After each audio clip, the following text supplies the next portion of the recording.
Welcome mga ka-For The Body sa ating YouTube channel. At kung bago ka pa lang, subscribe nyo po, i-follow nyo po ang channel natin, i-like nyo po itong video na to, then click subscribe and i-hit yung notification bell para lagi kayong updated sa ating lahat ng mga videos. So ito na, panoorin na natin mga ka-For The Bodies. Hello, good morning mga ka-For The Bodies. What a beautiful and wonderful day. Welcome po sa ating vlog for today. At ako po'y nagagalak at natutuwa kayo po'y nakasubaybay sa ating video for the day. And nandito po tayo sa isang property po natin na for sale na almost 3.8 hectares po. Na ito po ay may fish pond pong kasama at dating poultry. So napakaganda po nitong property po na to. At panoodin niyo po yung full video dahil ito po mismo tabing kalsada lang at malapit po sa mga kabahayan po mismo. So mga ka-For The Bodies, abangan niyo po itong video po natin at tapusin po ninyo at naway magustuhan ninyo, baka po kayo na po ang magmay-ari nito sa susunod. Dito po yung property po natin ngayon. Yan, tabing barangay road po siya. Lahat po yan nandyan. Yan, kasama po yan. Yan po. So, yan po, meron pong flat portion po dito. Yan, nasa almost, ano po ito, estimated 5, 10, 15, 20, 25, mga 25 meters po. Ano po, ang frontage po nito. So, ayan po, tabing kalsada po siya. Napakamura po nito. So, may mga saging po. Rolling itong portion na to. Ano, pero may flat area po dito. Ayan. Tapos rolling na po siya doon. Tapos doon, pantayan po sa kabila. Kasi fish pan po yung baba. Okay. Mga kapitbahay din naman po. Ayan. Ayan. So, tabing-tabing kalsada po ito. Pakaganda po nito. So, ayan po. Kasama po ito.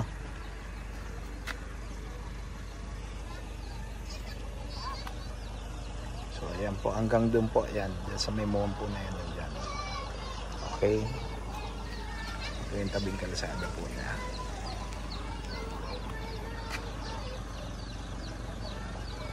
Ito sa ilang meters man lang to dito. So, mula dyan hanggang doon, tapos dito.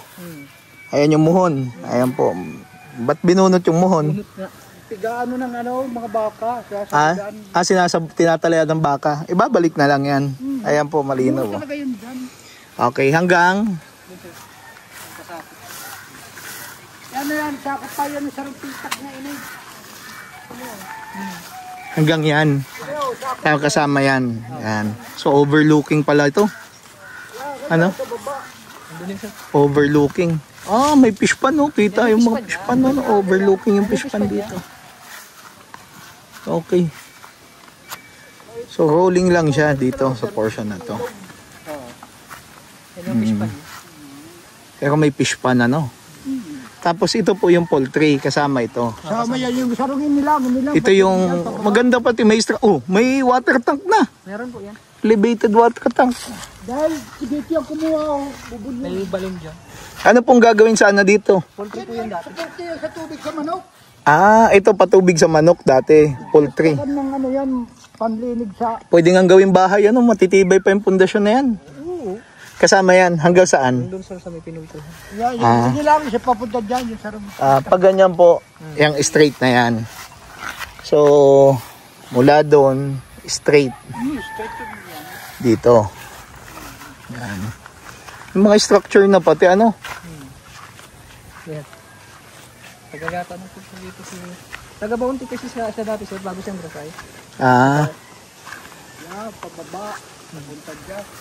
Yan. Napagod na siguro mag-poultry, ano? Mayaman na yun sir. Ganda ng bahay niya. Oo. Yan, may mga haligi na. Makatibay nga, ang daming haligi, oh. Oo. Pwede mong animan na ng dragon fruit to, eh. Ano? Dragon fruit na. Kahit taluman yan dyan ng gulay yun. Oo, gulay yun, tapos dragon fruit. Lalagyan na lang ng mga... Oh, pwedeng lagyan nga ng bahay dun sana, di natibagin, eh, ano? Tibay ng mga pamuslin ito. Lalagyan na lang yan ng balagbag. Ito, kasama pa po ito. Baka hindi na yan. Kasama pa daw yan sir. Ang kasama pa yan. Eh bakit may bakod dito? nakiusap na lang sila dyan sa diring tao dinatang may at. Nakiusap nila sila dyan pero Ito lang ang sure. Makikita yan pag hektarya man survey. lang Pag survey, makikita natin Huwag yan. duman yung langkaduman na ano, Mm-mm. may langkaduman na tuyo. Mm-mm.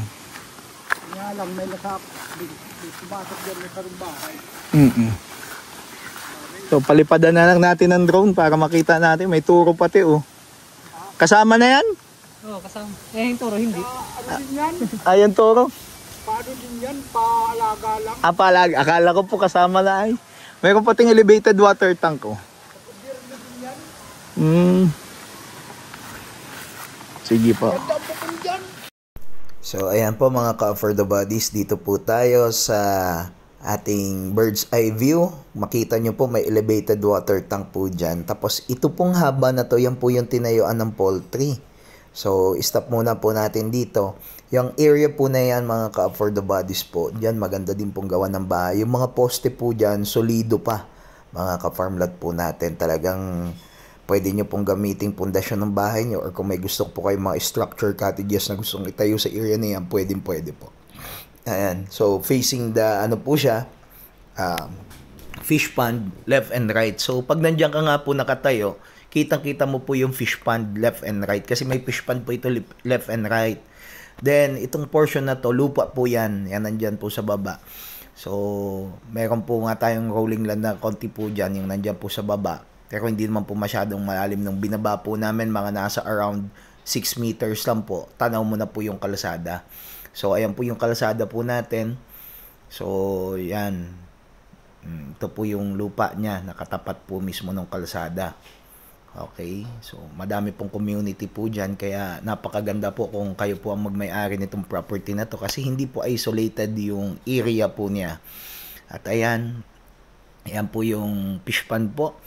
So, ang ganda po ng place na to. Para kang, pag nandito ka nga po, sabi ko nga dun sa isa kong kasama ka sa, dito po pagpunta dito sa property, sabi ko dun sa kasama ko, kung magtatayo ka po ng isang watchtower, tanaw mo po lahat. Dun ka lang sa watchtower, makikita nyo na po kung ano nangyayari dun sa mga fish ponds po ninyo. Ito, kasama pa po ito. Itong isang pitak po ng fish pond na to. So, part pa po yan ng property po natin. Yan, ito po yung kalupaan naman po niya na 1 hectare. At ito din pong fish pond na to. Yung pa-letter C po na nandiyan sa unahan, ilog na po yan. Ano ho? So, yan po yung ilog na po niya. So, pag may mag-fish pond po kayo, ayusin lang natin yung friends. Maganda mag-aquaculture po dito. Yan, kasama pa po yan, fish pond po yan. Alaga po kayo ng crabs, bangus, yung oso po ngayon, yung monodon, and yung monodon po isug po, and yung vanami, ano ho, pwede po. Isang klase po din ng hipon po yon. Okay, so ang ganda po nito. So you have your farm, gusto mo mag-aquaculture, pwede kang mag-poultry. Kung gusto mo po magbabuyan, pwede po mga Cup for the Bodies. Kasi napakalaki po nito. This is almost 3.8 hectares po ito, mga ka-farm that natin. And good thing, napakamura po. So ayan, may farm po tayong pinicture nandiyan sa area na yan. So hindi po yan kasama, pero pinakita ko lang po kasi farm din po yan. Okay?